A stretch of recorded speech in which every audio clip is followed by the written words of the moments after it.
करी, पर तेज प्रताप पर क्यों हो गए खामोश? आखिर क्यों चिराग पासवान खुलकर बिहार के राजनेताओं पर बोलने से बचते हैं? दरअसल राजनीति में बयान दिए जाने की अपनी खास भूमिका होती है। बयान दिए जाने से ही जनता अपने नेता के बारे में जानती है कि वे कैसी राजनीति कर रहे हैं। बिहार की राजनीति में बात अगर चिराग पासवान की करें तो चिराग पासवान बिहार में दूरगामी राजनीति करते हुए नजर आ रहे हैं। राजनीति में उनके वोट बैंक वही हैं जो उनके पिता के रहे हैं, स्वर्गीय रामविलास पासवान के वोट बैंक। लेकिन मौजूदा परिस्थिति में खुद को राजनीति के मुख्य धारा में बनाए रखने के लिए चिराग पासवान बयान काफी सोच समझ कर देते हैं। बिहार के नेता में चिराग पासवान जितना सधे हुए बयान देते हैं और जितना संतुलित बयान देते हैं, शायद ही कोई और नेता बिहार के इतने सधे हुए बयान देते होंगे। इसकी भी खास वजह है। दरअसल चिराग पासवान को केंद्र की राजनीति भी करनी है, लेकिन बिहार को नहीं छोड़ना है। छोड़ा भी नहीं जा सकता है, क्योंकि बिहार के बदौलत ही वे केंद्र में अपनी धाक दिखा पाते हैं। बिहार में सीएम के कुर्सी के लिए वे फर्स्ट बिहार और फर्स्ट बिहारी का नारा देते हैं, लेकिन राजनीति में हकीकत यह है कि वे इस नारा को देने से अधिक कुछ कर भी नहीं सकते, क्योंकि राजनीति की अपनी गणित और अपनी मजबूरी है। बिहार में जाति की राजनीति चलती है और राजनीति के इस गणित के हिसाब से चिराग पासवान केवल पासवान समाज का प्रतिनिधित्व करते हैं, जो लगभग 5% ही है। हालांकि वे सभी को साधने की कोशिश में बिहार फर्स्ट और बिहार फर्स्ट का नारा देते हैं। चिराग पासवान किसी भी नेता पर खुलकर विरोध में नहीं बोलते हैं। वे ऐसे बयान सधे हुए देते हैं कि बयान और जवाब दिए जाने की फॉर्मेलिटी भी पूरी हो जाती है, और ना तो अपनी पार्टी के विरोध में जाता है और ना ही जिसके बारे में बोला जाता है उसके विरोध में।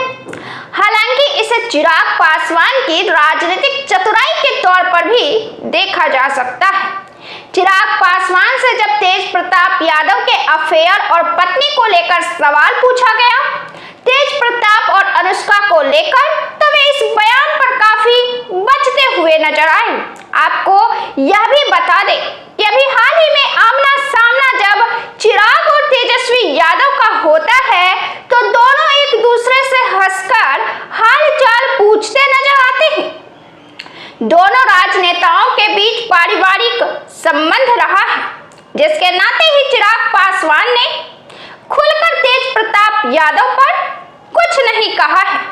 चिराग पासवान ने बस इतना ही कहा है कि यह उनका पारिवारिक और पार्टी का मामला है और हमें लगता है किसी को कोई पक्ष रखने की आवश्यकता नहीं है। अब अगर यह उनका पारिवारिक मामला होता तो फिर लालू यादव को ट्विटर हैंडल से पोस्ट कर विरोध जताने की क्या आवश्यकता होती?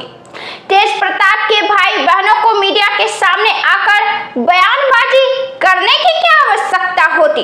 तेज प्रताप खुद लिखते हैं कि उनका 12 साल से अनुष्का के साथ रिलेशनशिप है और उन्होंने इस बीच ऐश्वर्या से विवाह भी किया और तलाक भी दिया। यह किसी एंगल से पारिवारिक मसला नहीं रह जाता है। बहरहाल चिराग पासवान इस पर प्रतिक्रिया देने से बचते हुए नजर आए। उन्होंने बस इतना कहा कि मैं मानता हूं कि किसी भी बेटी के साथ अन्याय न हो। वहीं चिराग पासवान ने मोदी की जमकर तारीफ की है, लेकिन जब जब मोदी बिहार दौरे पर आते हैं तो विपक्ष एक ही सवाल पूछता है कि आखिर कब तक गुजरात में जाकर बिहार के मजदूर काम करते रहेंगे? आखिर कब तक बिहार से मजदूर दूसरे राज्यों में काम के लिए जाते रहेंगे, दिहाड़ी के लिए जाते रहेंगे? यह सवाल तो गंभीर है। चिराग नारा जरूर देते हैं कि बिहार फर्स्ट, बिहारी फर्स्ट, लेकिन फिर भी बिहार के लिए खामोश रहते हैं और मोदी की तारीफ करते हुए अक्सर नजर आते हैं। बिहारी फर्स्ट होने का यह तो मतलब नहीं होता कि बिहार की आर्थिक स्थिति ऐसी की तैसी होती रहे। बिहारी बाहर मजदूरी की के लिए लगातार जाते रहे और उन्हें बिहार से गुजरात जाने के लिए, मजदूरी करने के लिए, जाने के लिए ट्रेन उपलब्ध कराया जाए, जिसमें जानवर की तरह बिहारी मजदूर दूसरे राज्यों में काम करने जाए। और पीएम मोदी के समर्थक नेता बिहार में मोदी के रेल दिए जाने की तारीफ करते रहे कि बिहार पर मोदी सरकार की मेहरबानी रही है, बिहार को पीएम मोदी का सौभाग्य हासिल हो रहा है। चिराग पासवान ने बिहार में पीएम मोदी के मामले में कहा है कि मोदी लोकसभा चुनाव में किए गए वायदों को बिहार विधानसभा चुनाव से पहले पूरा कर रहे हैं।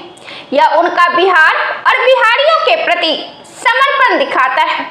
बिहार की लंबे समय से वर्ल्ड क्लास एयरपोर्ट की मांग थी, जिसका निर्माण मोदी के शासनकाल में हुआ है। चिराग कहते हैं कि हम बिहार को विकसित राज्य बनाने की सोच के साथ आगे बढ़ेंगे, लेकिन चिराग पासवान को यह भी बताया जाना चाहिए कि बिहार के करोड़ों बेरोजगार युवाओं के लिए क्या रोजगार लाने जा रहे हैं, बिहार के उद्योग को कब दुरुस्त करवाने जा रहे हैं।